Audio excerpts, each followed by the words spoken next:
I think we're live. All right, All welcome everybody. right. Sweet, welcome everybody to Role Playing Degenerates. You get to see my degenerative face today, not Steve's. He's the one that normally does these interviews. Anthony, correct? Uh, Yep, Anthony. you have to excuse me because I might accidentally call you sir. No, no, old uh, habits die hard, but yeah, no, just Anthony's fine. I have Anthony here. A little bit about Anthony is a major in the military, right? Am I correct? Yep, I'm in the Army, active duty, and I am a FA 59, which is a functional area, and it's a strategist. So I do like war plans and big macro level type things in the Army. So it's a newer functional area. It's been around for about 10 years, and there's only about 400 of us, but it's fun.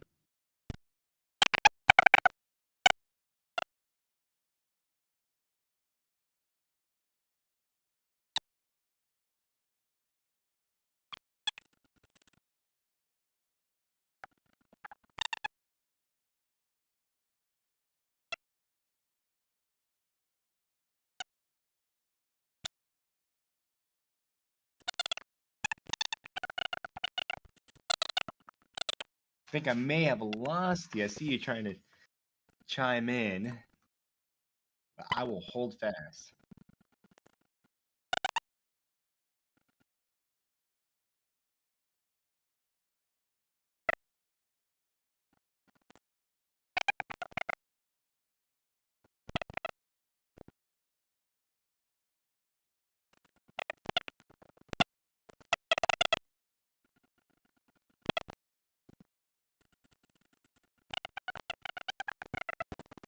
There. Can you hear me now? Can you hear me now? Testing.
I hear some noise trying to break through. It's like little squeaking.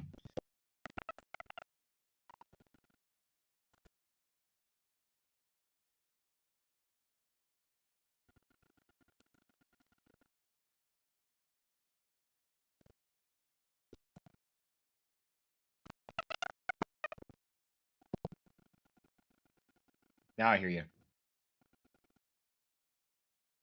Yeah. Perfect. No, technical issues happen all the time. It is totally fine.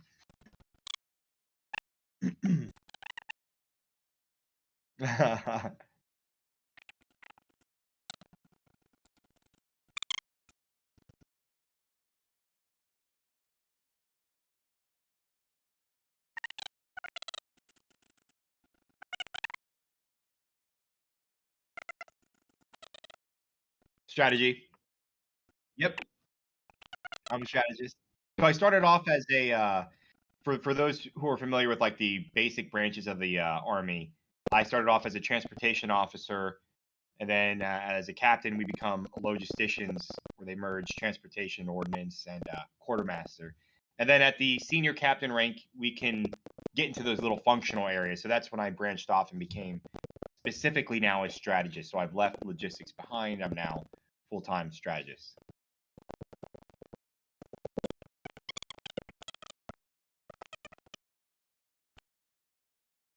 No worries. No worries, man.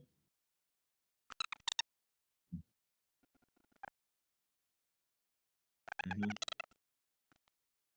Oh, yeah.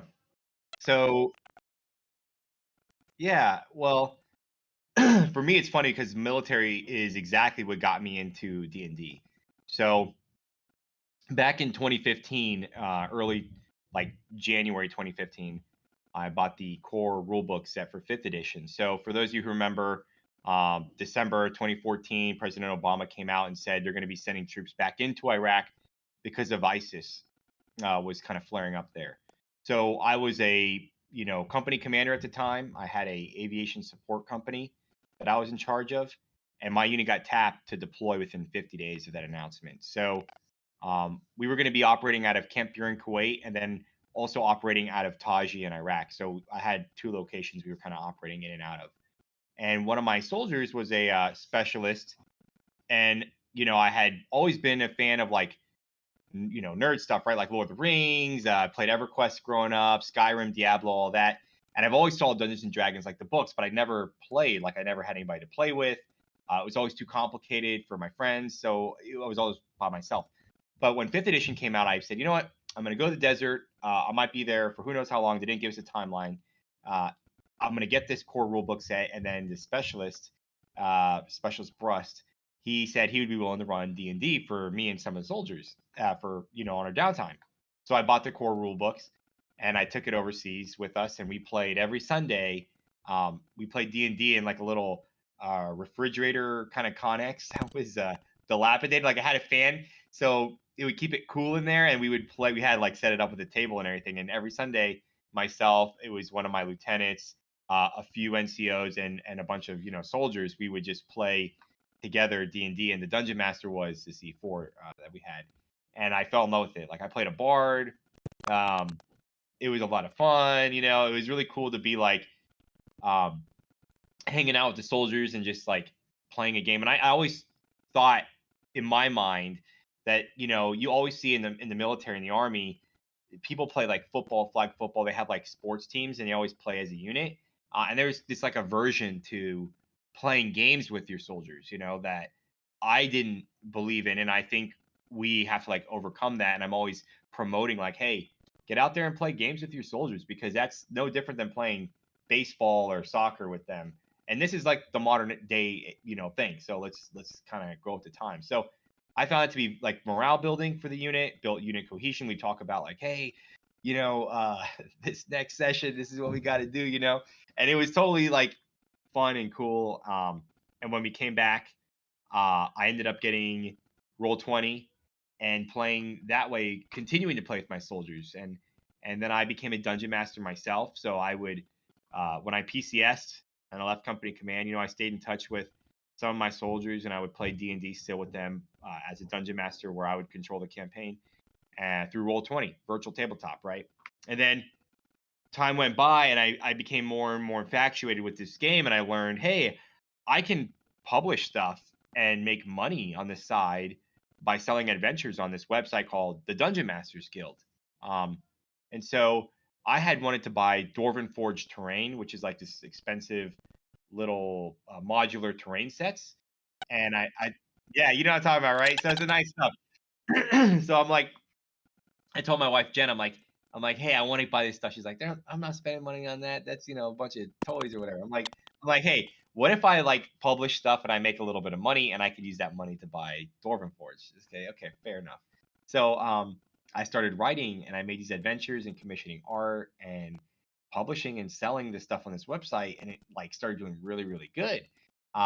This is back in 2018. And so I fell in love with like that aspect of Dungeons and Dragons, like creation, right? So I started creating more and more, and then freelancing, and you know, I never got to buy Dwarven Forge. Like I have a little bit, but like all my money went into like making more stuff, like artwork, and you know, hiring graphic designers and editors, and hiring other writers and cartographers. And so I ended up publishing. I've published now, I think, over 25 products of my own on the Dungeon Masters Guild. There's also a lot of freelancing I've done for Wizards of the Coast. I've done freelancing for Critical Role, MCDM, and some other big companies out there, Ghostfire Gaming, and yeah. So that's kind of like my origin story. It all started because I deployed as a company commander, and one of my soldiers DM'd for me and the others, and it just spiraled from there, from player to dungeon master to, you know, creator. And my goal is to like continue doing that. And you know, when I get out of the army, it'll be a little bit something I could do for fun, and I continue to do. So that's my little origin story in a nutshell.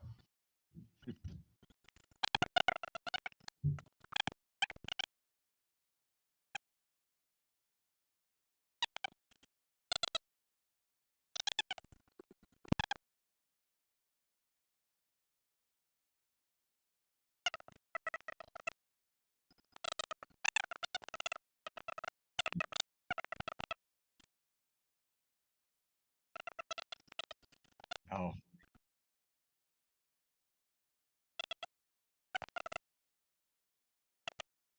oh yeah, nice.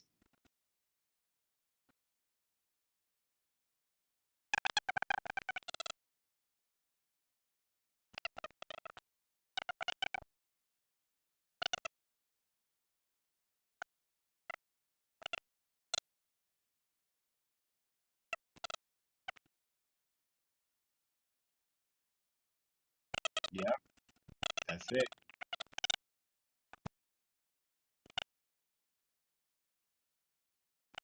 Okay. Yeah,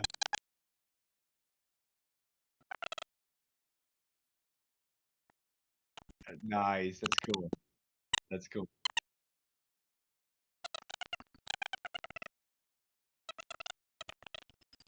Yeah,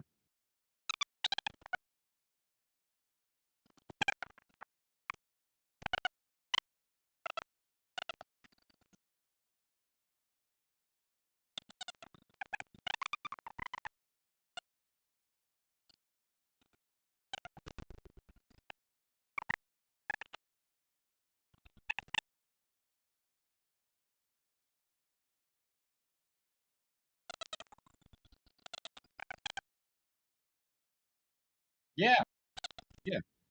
No, yeah, I think so. That's a good question. I think so. I grew up in like a very conservative household, very religious, and my mom was like, Dungeons and Dragons is for the devil, you know? And so like always growing up, it was like that's for the devil, right? So I never, you know, partially why I probably never played it growing up was because of that. Um so they were never, you know, into my parents were never into D&D, and they are not nerds like I am. They don't play video games or anything. So from that aspect of my family, they have not. I will say though, since I've started publishing, they're very supportive of that, and they've played with me and they've had a good time. And it's funny to see like how Dungeons and Dragons can bring out the true colors of somebody, that's like never really role played before. So my dad, he's like a very, again, conservative, serious guy. He was like an assistant fire chief for City of Miami, so he's done a lot of stuff and just straight and narrow, like doesn't drink, doesn't curse, none of that stuff, right? And I get him to play this Dungeons and Dragons game, and of course he plays a paladin, right? And we're playing, and this goblin, they attack him, and they fight the goblins, and they capture one of them, and they want to find out where like the goblins are hiding. And my dad, he just starts going into character, and it was so wild. He's like, I ask him where the, like Black Batman, like, where's the base? I'm like, whoa, chill out, man. The goblin's scared. He's like, I'm pulling off his fingernail. I'm like, holy crap, it's getting dark real quick, So, it's funny just to see how like people loosen up and become, get to experience a different side of themselves, I guess, and they normally can't in real life. And so I've noticed that it's pretty funny. But then my wife Jen, like she's played with me. I've run a few campaigns where she'll play. Now that we have kids, nighttime, as you know, any parent, right? Nighttime is very sacred for like your chill time. So not so much. Like she'll play her once in a while, if for like a one shot maybe if I really need her. But otherwise, she does not. But she enjoys it. And but now how it's affected my family is it's been very positive in terms of like the income that I make from all that stuff on the side. So I can, I've taken my family like to Disney World with that money, and gone on a cruise with that money as well. So it's been good in that sense of like, hey, I've now have this extra income, because for those who don't know really, when you publish, some of it you can do for royalties. So I just get like perpetual income over time from these sales. And so as you publish more and more and more, it's like a big snowball, right? And at some point you reach a critical mass where you're making 500 to 1,000 a month just off of just doing nothing, just royalties. On top of, you might get contracts and stuff. So it can be a little side hustle that is, fun and enjoyable for you, but then you can like do cool stuff with your family. Like, hey, we're going to go to Disney, or hey, we're going to go on a cruise. And so she's been very supportive of that. And for those in the military, like we're always thinking about what to do next, right? So I am at 14 years of service. Next, I got to make it to 20, right? So I'm thinking like, what do I want to do after? Do I want to become a contractor, or, be a federal employee, or do I want to make games for a living and do Dungeons and Dragons stuff? And so I had no idea that there's money to be made in that field, but there is. And I'll give one kind of example. One of my best friends, Justice Armand, he is now he was writing stuff with me. He was he was working at a hospital as a medical administrator, and he fell in love with D&D, and he got a full-time job now at Wizards of the Coast. Like, right, he's a senior game designer there, and they make like they make like over six figures, some of them. And so there's a lot of money in gaming, and I didn't know this, but like gaming now has surpassed the movie industry in terms of money. So if you're out there and you're like, maybe I want to be in game design, like there can be some good career options for people. And again, I knew none of that. I was like Army in the little Army box, you know. And then I started dabbling in this stuff, and I was like, whoa, there's like some crazy stuff going on. So yeah, so that's where I'm at now, and it's affected my family in that way of like financial security. When I get my pension, I can retire, live where I want, and with writing, that's kind of like telework. You could do it wherever, and freelancing, and then I have that like monetary income stream that I don't have to worry about working for the rest of my life, in a place I don't want to. So yeah. Mhm.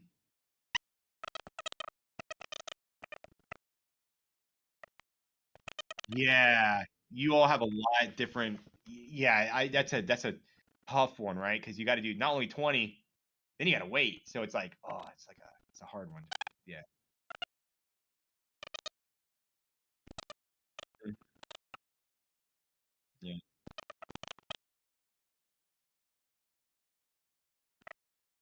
Yeah.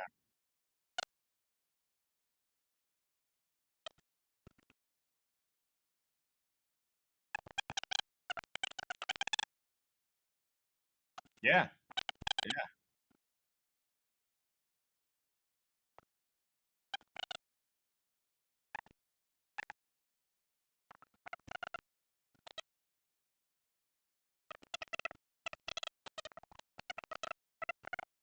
Mm-hmm.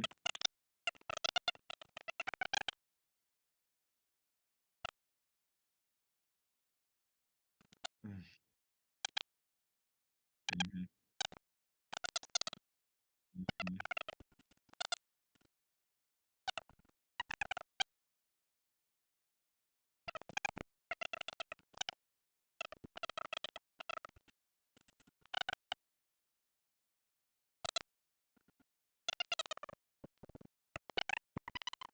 Mm-hmm.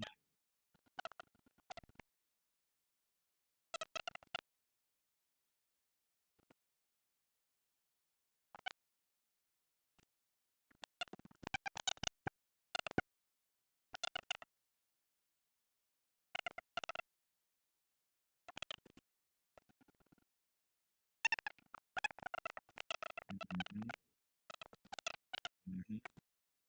Yeah, that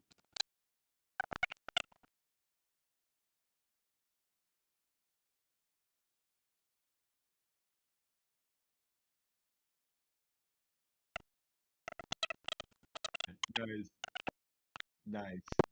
Cool. Yeah. I hope you guys stick with it and you'll learn. And I've been doing it again since 2018, so almost 5 years. And it's a process, but you'll get successful. And if you stay at it, and it's something that you can do that's passionate about, right? Like, there's very few things where you can make money and it feels like work. Like this is, it is work in terms of like it's hard to do sometimes, but it's fun. I think and fulfilling at the end of the day. So.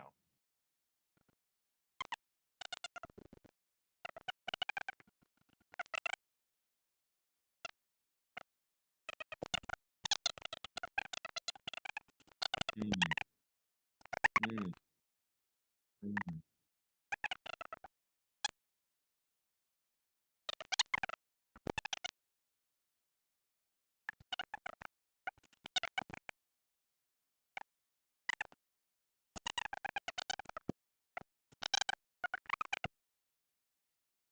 mm.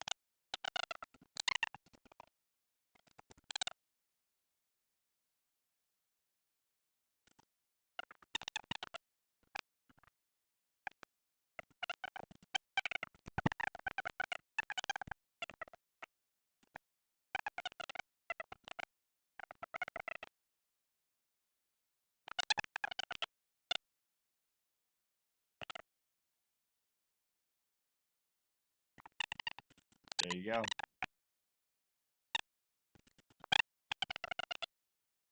Oh yeah, good.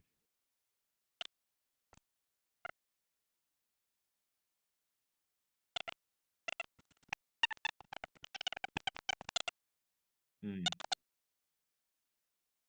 mm-hmm, mm-hmm.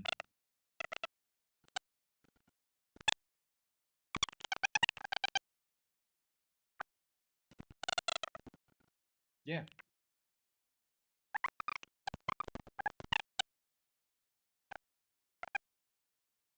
yeah, yep.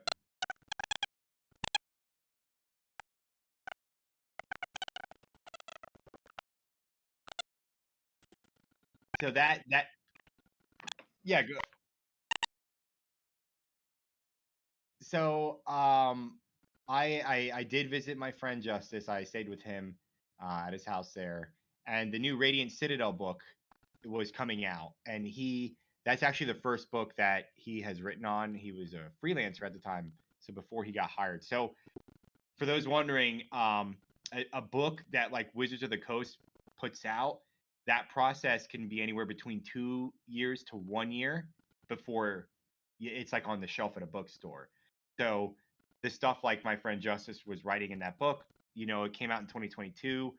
He was writing that stuff in like 2020. So to give everybody kind of like a kind of a visualization of the timeline there, and then I don't know. There's Chris Perkins. He's one of the D&D architects of Dungeons and Dragons. So you have senior game designers, and then you have the architects. The architect is there's two of them, Jeremy Crawford and Chris Perkins, and I've been fortunate where I've got to learn a lot of stuff from Chris Perkins, and so I was there. I got to we had lunch and talked about game design philosophy and things like that, and got to get the new Spelljammer book that wasn't it's not even out yet. So they gave me that. They gave me some cool swag and everything like that. So I walked away with some really cool stuff from there. But it's they're headquartered in Seattle, Washington. If anybody out there is wondering, and they got it's like a nerd mecca, right? You go in and have like this massive office building, and there's just like big posters and like of Magic the Gathering and Dungeons and Dragons. There's like a big dragon statue thing in there that's like 10 feet tall, and it's really cool to see where that all goes down. So it's really fun. Yeah. Hey, there's a lot of people that even though they start small, they can make a lot of money on Kickstarter, and things like that. These crowd, funding sites, and they make they can make a lot of money. So there's a lot of different avenues. There's like you can work for a big corporation like Wizards of the Coast. There's a few other ones out there like MCDM and Critical Role and stuff. But you could also start your own and be a smaller publisher, but still make a living and doing stuff through Kickstarter or your own websites for publishing.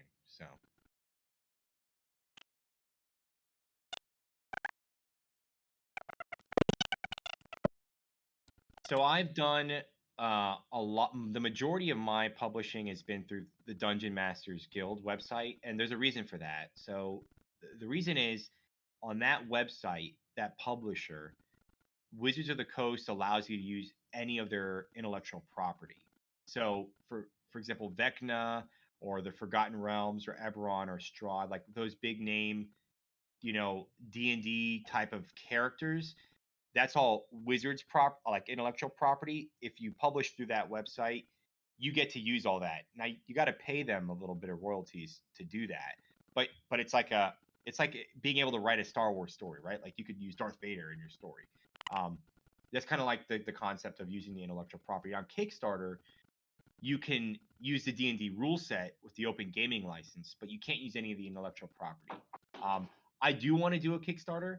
I haven't done one yet by myself, but I have good friends who have, and again, I've seen like it's almost like a social media platform of its own. So with Kickstarter, your first one, you're gonna make a little bit.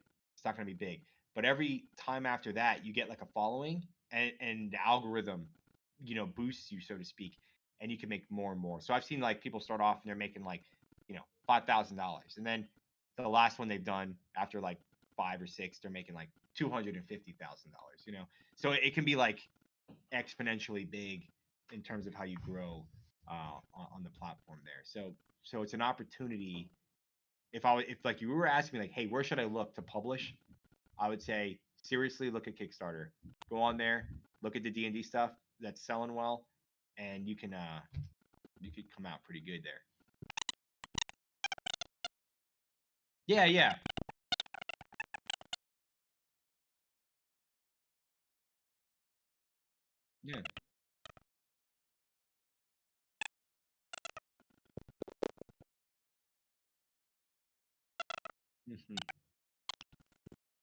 My dreams. Man, that's a big question. Okay, yeah. I think I would define my dream now. Okay, I'm gonna give you some real talk. How about that? We should get some real talk. When I came up as a junior officer, I was one of those officers that was like, I need to be the best. I need to be like number one. I need to get I'm getting the good OERs. I need to get promoted below the zone. And I was kicking ass, right? I was doing all those things. It came at a cost. Like, first as a lieutenant, I had to learn like, hey, I need to, treat soldiers with respect and be a good leader. And like, I had to learn all that leadership stuff from a prior service NCO who became an officer. One day he pulled me aside. He's like, hey man, you think you got the best platoon and all this stuff, and you're, disciplining people. He's like, but how many people have you kept in the Army and made want to come to work? like, and be here and be happy to be here. And that really hit me hard. Um, because I guess like the army doesn't really, it teaches you to have a good unit and all this, but it didn't really like hit that home. So once I understood that, like caring about people, then I continued, but then I was also like still trying to do well and get promoted early. And I neglected like my family, like straight up. Like the army, is gonna get its time. And I hit a point where I had just had, my first two kids. Life had changed. Like, when you have kids, right? A lot of things change between you and your partner. Um, and I was still focused on the army a lot. And I realized like I had this crisis, like, um, I didn't get promoted below the zone, said what it was. Like, so I was a captain, didn't get promoted to major below zone. And I was in a special program called the JCS internship in the Army. It's really competitive for officers. Only 15 get selected a year. So I got selected for this thing where they send you like Georgetown, you work in the Pentagon. And all my peers in that program got promoted early. I was the only one who didn't. And, it like hit me like a rail car. Like I had done all this. I had given all this to the Army for this stupid dream of like making it up in the rank and blah blah blah. And my family was neglected. Like I had to go to marriage counseling to reconcile stuff with my wife Jen and like focus on my family.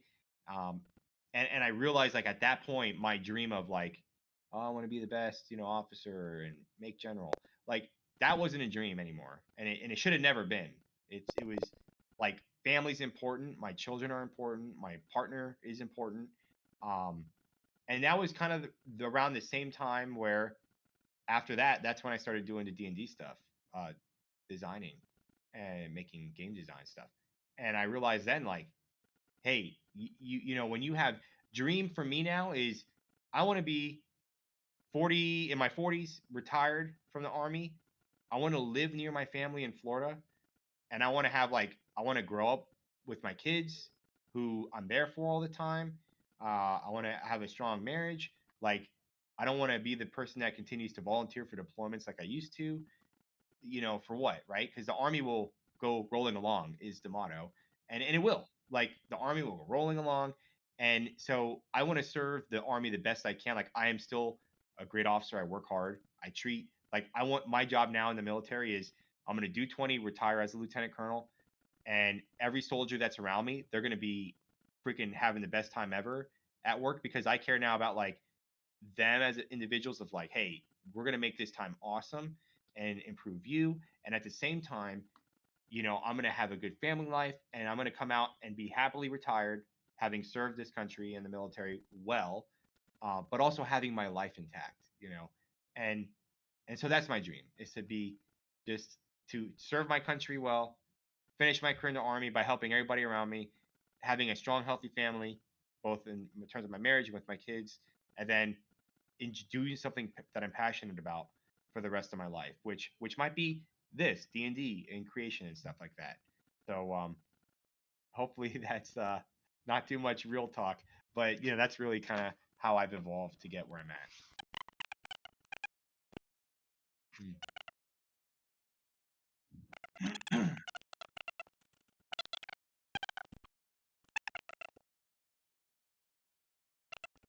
Mm.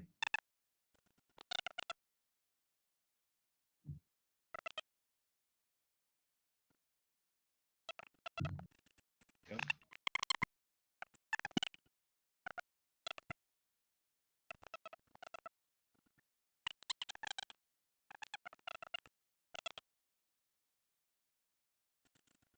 Yeah.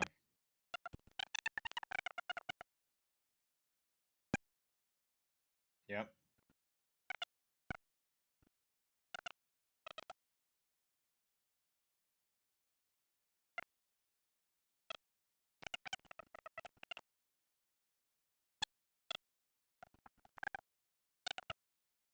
Hmm.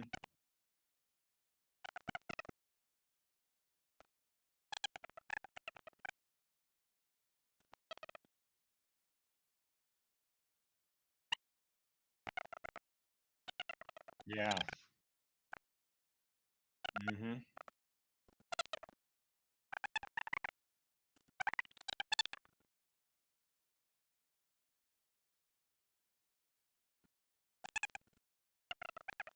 Nice. Yeah. Yeah. Oh, wow. Cool.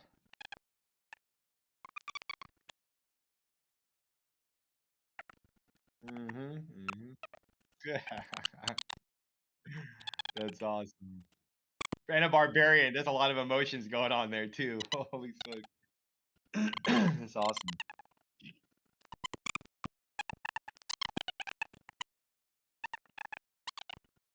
Oh.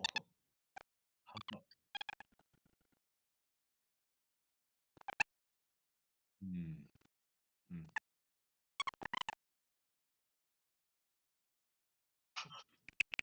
Hey, that's cold-blooded. Wow, cold. She must have been like in her winter state, cold as ice, you know. Holy smokes.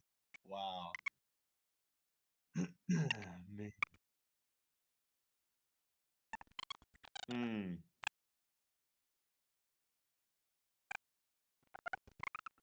cool. Oh yeah. Oh yeah.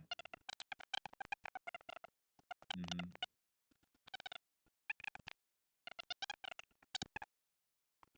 Yeah. Nice.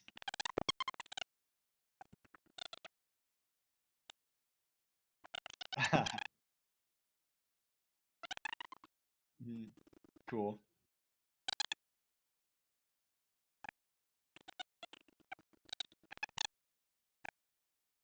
Nice. Very cool.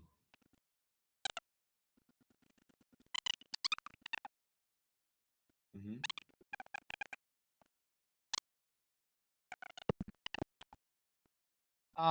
I think I like roleplay the most. I like playing different characters, doing different weird voices, and kind of like the acting part.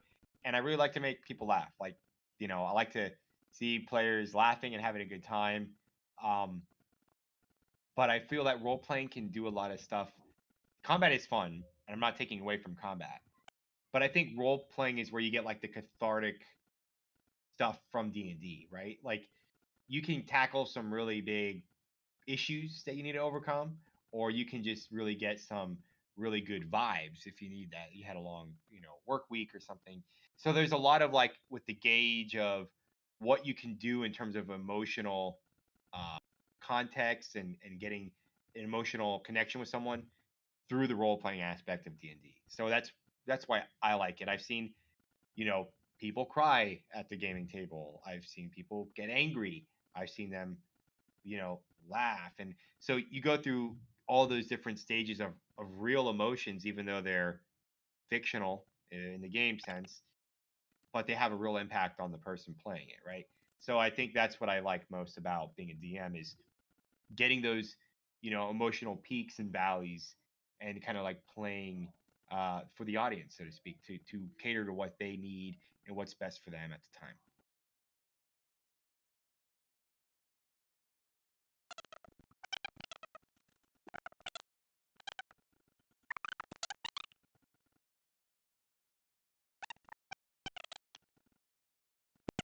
Yep. Yep. 100%.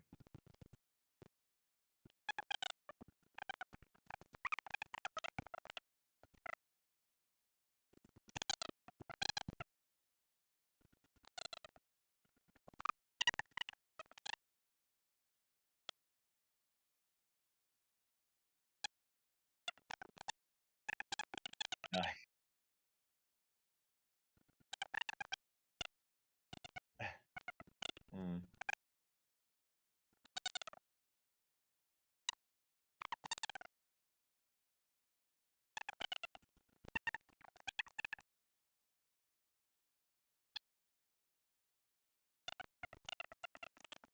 Dang.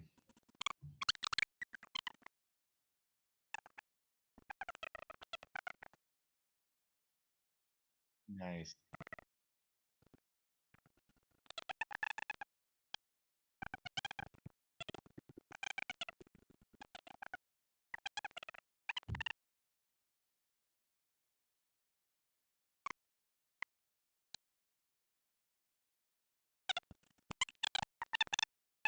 Nice.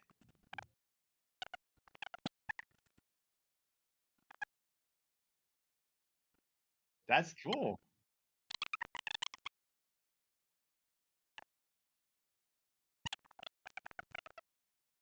Mm. uh,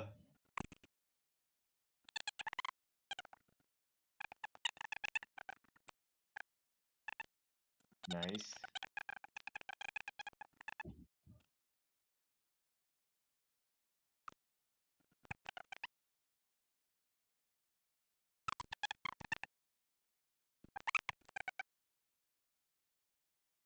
Mm.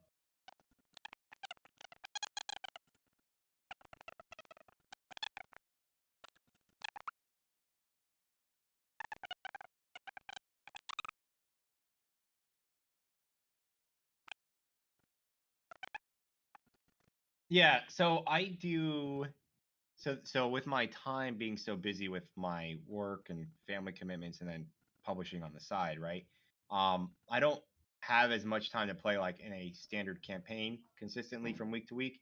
So I do a lot of one shots. And I do stream, but it's for usually like charity events. So there's a few like Jasper's Game Days. One, it's focused on like suicide prevention. And so I do a lot of charity events for them where I'll do a one shot.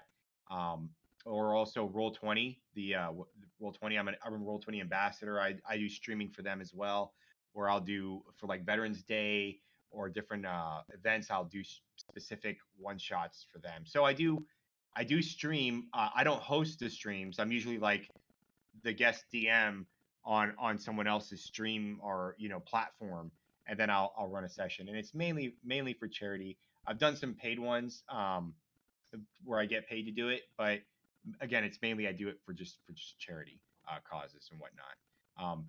I would love if like I had all the time in the world. Yeah, I would like to have like a set campaign. I'm limited by time until I learn how to cast the time warp spell or something like that. So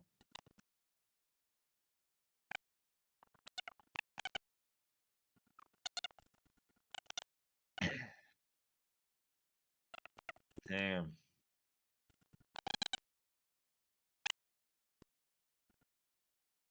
Mm-hmm. Oh wow. Yeah. Yeah. Mm-hmm.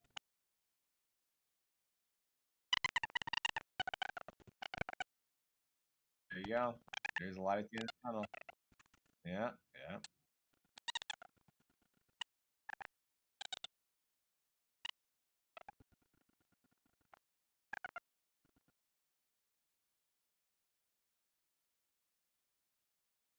Yeah. Yeah. So there, I have like two go-to builds that I like a lot. So and I like them almost equally. I don't know if I favor over the other, but I love the Vengeance Paladin subclass. That's like my favorite, one of my favorites. That and actually the Oathbreaker Paladin in the DM Dungeon Master's Guide. And for the race, I like the Azamar. So I really like the Fallen Azamar and the Scourge, which is like the fiery one.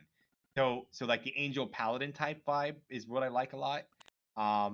And then the second one I like is just your human.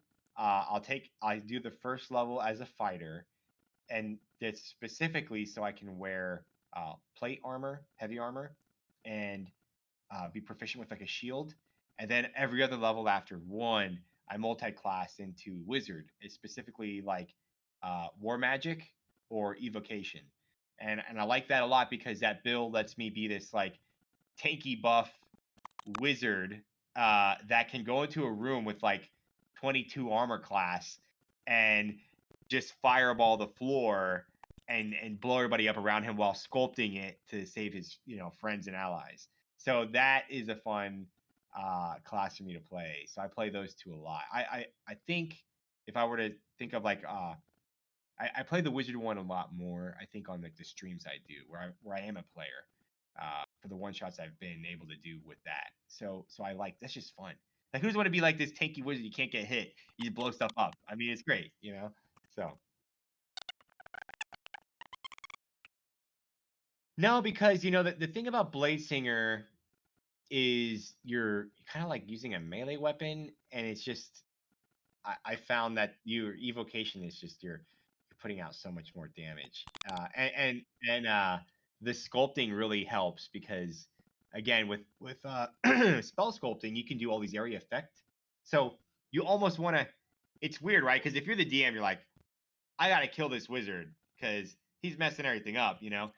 So when you come at the wizard, you know, you get everybody around you, you're just like a nuclear bomb. You're like Thunder Wave and Fireball and like all these crazy area effect spells, but your friends can't get hurt because you're sculpting the spell.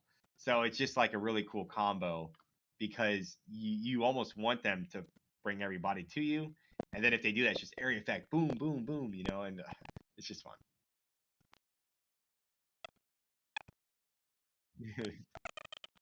Yeah.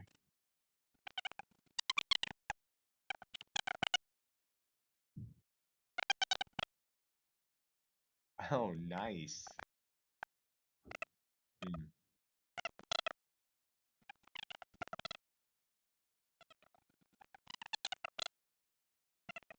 nice.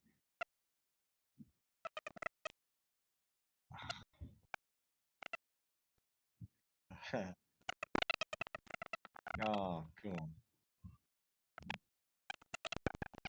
Mhm. Oh, wow. Interesting.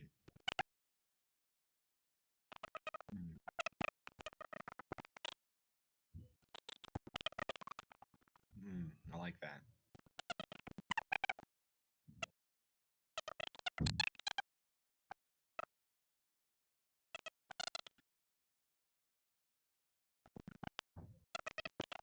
Yeah. Okay, so you like role playing too. That's good. Yeah.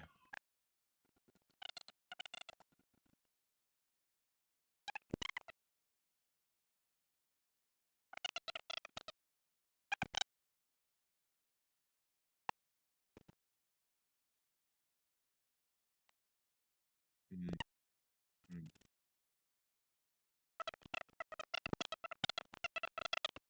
mhm.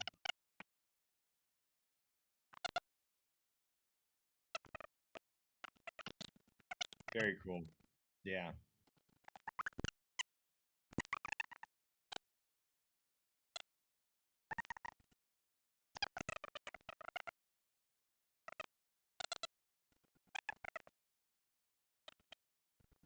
Um. So yeah, I do not I don't have a homebrew world off the bat. I think I prefer. I use a lot of well, like one shots, right? Like if I'm running a thing for friends, I'll use one of my own that I've written because I know it like in and out, and it comes down to like my prep time. Again, this is one of those things of like time limitation. So I don't believe like one form is better than the other per se. Some people might. I think that published material is very useful for like the busy individual like myself. I've run several hardcovers from Wizards of the Coast, like the campaigns. Like that's the campaigns I've run is like the starter set, Tomb of Annihilation, Descent into Avernus, and my favorite of all time, Curse of Strahd. So I like those because it gives me a quick foundation, especially if I'm playing like virtual tabletop, Roll20. Like, boom, I have all the assets there, the maps, the tokens, the stat blocks, like everything's there. Free, like hours and hours of DM prep is done for me.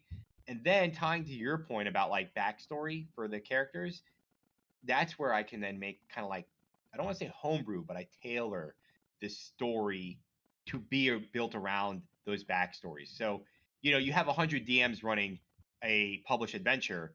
It's going to be played 100 different ways depending on if they do the backstories to tweak the characters to maybe know some of the NPCs and stuff like that. And it could have a very unique feel to the table. So that's what I prefer to do, simply because again, I'm based off of time. Now, if I didn't have time as a limitation, would I homebrew? I would only homebrew. I think and this is just me. It's like if I was going to publish that setting. So if I was going to like make a setting to publish, I would maybe consider doing that. Hats off to all the dungeon masters who do make their own settings and their own worlds. Like that is an immense amount of creative work that if you haven't been a dungeon master before, and especially if you haven't been a dungeon master that's like been on the creative side, like that is a whole lot of work. So that's, I'm showing my dungeon master appreciation now to all those homebrew DMs out there, because what you do is a lot of times hours and hours of work, and the players may not ever see the work you do because maybe they just don't go to the mountaintop to see the hag village that's hiding up there. Like, so that's kind of how I am with my stuff.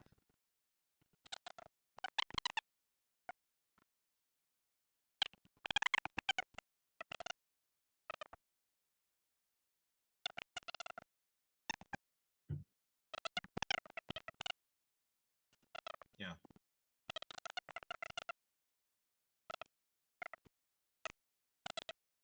Nice.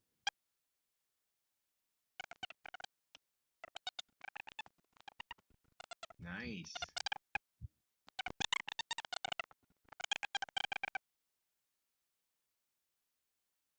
Mm-hmm.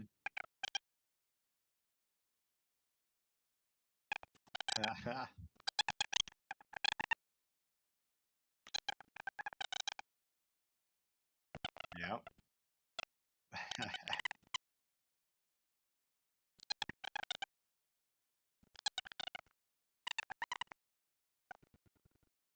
I know. Yeah. So let me say something because you bring up TikTok. This is super interesting. So I only got on TikTok in terms of like the creative side. Like I made my account to start creating content on TikTok. Literally, it's like been maybe 40 days ago, right? So I've only been like a month, a little over a month. But I come from the Twitterverse. I come from Twitter. So on Twitter, I'm very active. I've been very, very active there for several years, and there's a whole D&D community there. Now, what I found very interesting about TikTok is like there are people that are huge on TikTok that I have just never heard about, which is not bad. It's just wild that it's like D&D is so big and so varied, and like that's why I love being on TikTok now. It's like, holy crap, I'm finding this whole world of people that are like love D&D, and I've never met them before because they're just different platforms. But um so I've been having a lot of time like finding out who to follow on TikTok that's in the D&D world, and like what are they doing. So I'm still learning, so I'm very fresh. I'm like a newbie. I'm like a TikTok newbie of who's who. So I'm learning, and I am enjoying the vibes that are there, though. It's really cool.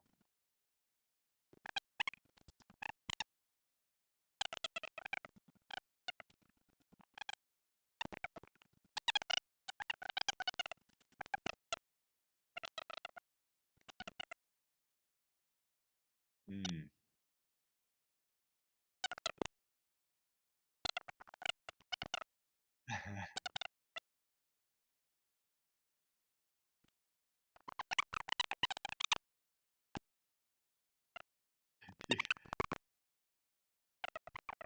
Yeah.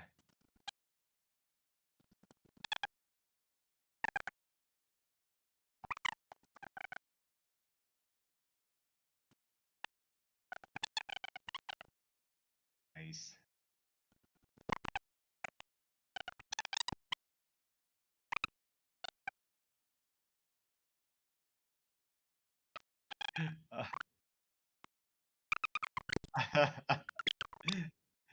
No, no. Yeah. Oh.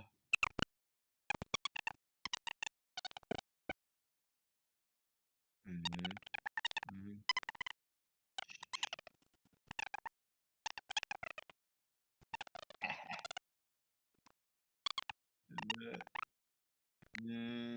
Not to a D&D player. Like, don't go there. Like, okay, I'm going there. Like, no. Uh,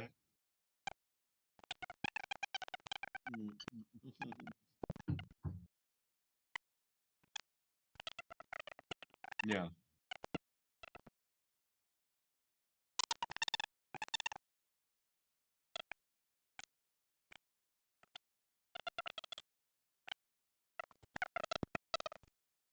Oh, nice.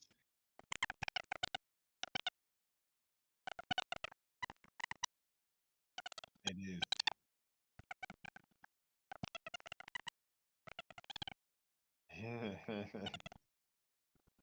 Cool. No, that's good. Yeah.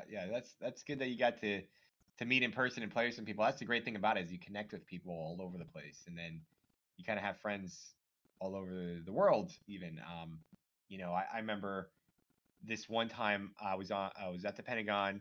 I was working in the Korea Policy Division for the Secretary of Defense, and I had to go to Singapore. This is like all around the time that they were doing the summits between North and South Korea, and so I had to go to Singapore for this big meeting, and it was hilarious because I had posted on Facebook, a picture. I don't know, I was in Singapore, and some people in Singapore contacted me who play my adventures like in Singapore, and they're like, "Oh my god, you're here! Like, let's meet up." So they came and took me out to dinner, and then we played D&D in our hotel like lobby, uh, and it was awesome. And it's just like, I mean, where else can you do like what other game can do that where you've never met these people?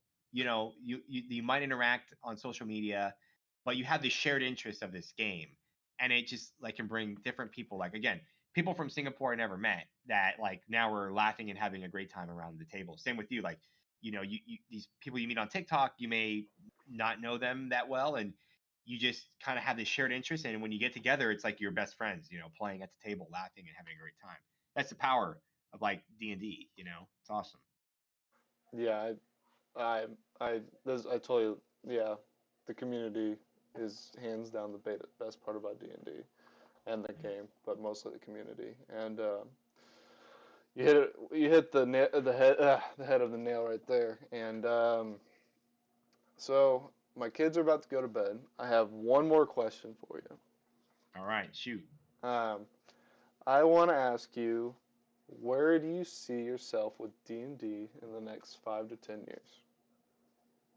um where do I see myself? Okay, so I have some goals, so I think I can fulfill these goals. I think I will have written in an actual hardcover for Wizards of the Coast.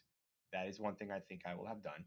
Um, I think I will still be creating, and so I get out of the army in 6 years. So at the 6+ year mark, that's when I can really look at full time creation, either as a full time game designer and I'm sure in like 6 years there's going to be a lot of different companies out there doing game design because again, the money is just flowing into the market. So maybe a game designer for a company, or a creative director for a company in terms of tabletop role playing games, or maybe publishing my own stuff. Um, because I will say some of the recent tabletop role playing games that are getting published, like they're getting movie deals. So that's wild. Like Paramount, there's one called Alice is Missing. Okay, it's a small tabletop role playing game, came out like a year or two ago, and that game got picked up for a Paramount movie deal. So there's a lot of attention on tabletop role playing games, and I think that will continue to grow in the future. Um, because I think it offers people to disconnect from the virtual world that they're always stuck in and just socialize. And Mm-hmm. so I think in like when I get out of the army, I think that I will be doing, either creative directing, leading projects, or publishing my own stuff related to D&D or TTRPGs and kind of related material there. So Okay. that's my answer. Okay. That's awesome. I really hope you get to be successful at that, and let us know. And we're very supportive with people's content creations and stuff like that. You're in our Discord now. If you ever make videos, if you ever publish any new stuff, if you wanted to share um, your books that you've already created, your website, anthonysdreams.com. If you ever want to share any of that stuff, our Discord is open to share. We have a tab for everything. Your socials, we have a tab for. Um, that's the main thing, and I do want to talk to you about something offline here in a Yeah. minute. In a minute, if you don't mind. Yeah, of course. Actually, two things. Just don't let me forget. More is And so, if anybody's out there that's a content creator, our our room is open for you to share. We want you to come in. We want to support you. We want to support each other because that's what we decided this is what this community is about. And we're powerful in numbers. mm-hmm. Yep. and we will definitely help people out, and I want to see everyone succeed. If we all help each other, everyone will succeed, and it'll be a great time. Um, so that was a great episode with RPD. Sorry about the technical issues. I hope maybe we'll have Anthony here in the future. We'll talk about some more stuff. Maybe we can get everybody in here. Um, Maybe we can have some more military folks in here. We can just have like a big military collab and we'll have some fun or something. Nice. But everybody, thanks, Anthony. Thank you for having me on.